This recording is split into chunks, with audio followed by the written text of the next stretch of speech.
Қайырлы күн, қалайсыздар? Қалдарыңыз қалай? Бүгін сіздерге өте оңай, жеңіл салат жасайтын боламыз.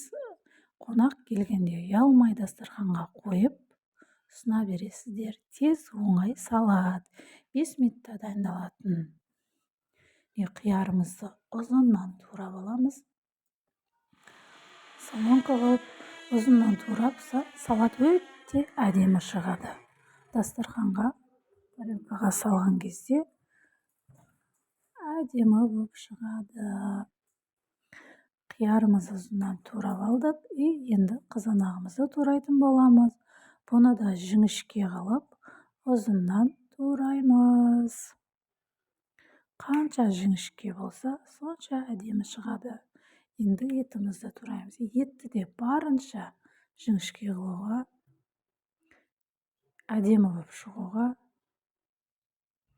Жіңішке болса, қанша жіңішке болса, сонша әдемі шығады салатымыз. Бұны да ұзыннан тураймыз солонка қылып.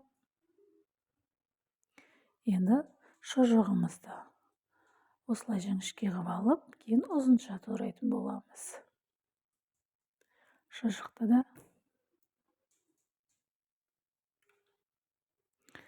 менің каналым ұнаса, лайк басып, комментарий жазып, тіркеліп кетуді ұмытпаңыздар. Сіздер маған қолдау көрсетсеңіздер, мен сіздерге өте керемет рецепттер шығаруға тырысамын.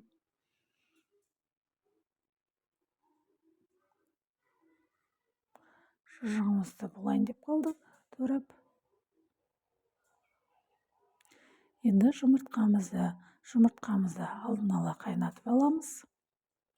Бұны да ұзынша турайтын боламыз.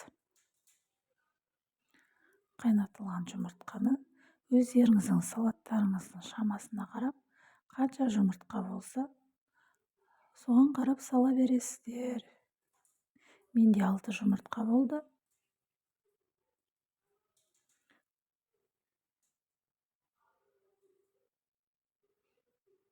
Осылайдан домалақ қылып, кейін ұзынша турайтын боламыз.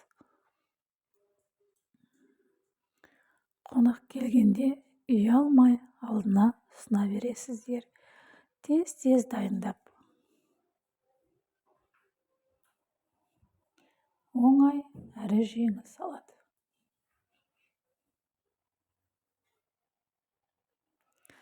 Жұмыртқамызды да болайын деп қалдық.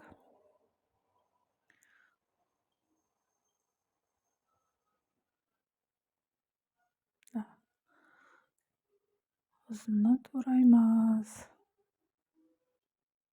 Болдық. Енді жұмыртқамызды салып араластыратын боламыз. Кукуруз саламыз бұған, майонез саламыз. Кукуруздың суын қоспаймын, суын төгіп тастап, кукуруздың өзін салдым.